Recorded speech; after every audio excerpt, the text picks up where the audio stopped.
Bago-bago na motor natin and kagabi kasi yung nangyari, isang linggo pala natin itong binili, tapos yung nangyari guys, yan yung wasak. So hindi ko alam kung ano yung dapat palitan dito, kung yung headlight assembly ba natin ay sira talaga, kasi nakikita nyo ngayon umiilaw lang yung headlight nya lang, pero ito yung lining na to, yan, hindi na siya umiilaw.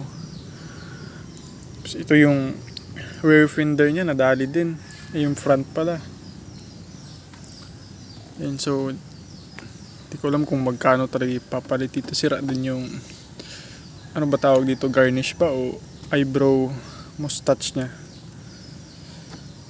So yan, ang daming sira. Yung top cover nya talaga, buti na lang di pati ito nasira. So guys, kung may alam kayo kung ano yung dapat na ipalit dito, kung okay pa ba to, kasi ito parang may pingas. So hindi ko alam kung ano iba yung kinakabit din dyan.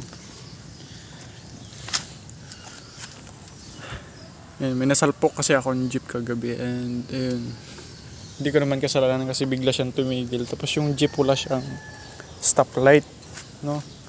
Kaya ayun, hindi ko siya nakita, tapos bigla siyang tumigil sa harap ko. Ayun, subalpok ako sa likod niya. Yun guys, kabago-bago lang na ito ha. Pero ito na yung nangyari. Bis na bibili ko na lang ng mga accessories dito, bibili pa ako ng pangpalit. Yung sa mugs ko, wala namang nangyari. Kasi hindi naman masyadong malakas yung pagkabangga. Kasi ito guys, tumama talaga to sa mismong bakal dun sa likod ng jeep. Kaya ayan, napuruhan siya talaga. Pero kung ito lang siguro yung bumangga, wala naman sigurong damages dito na nangyari. Suspension ko okay pa naman, wala naman siyang tupi-tupi o ano dyan. Yun yung malaking pasalamat natin, no?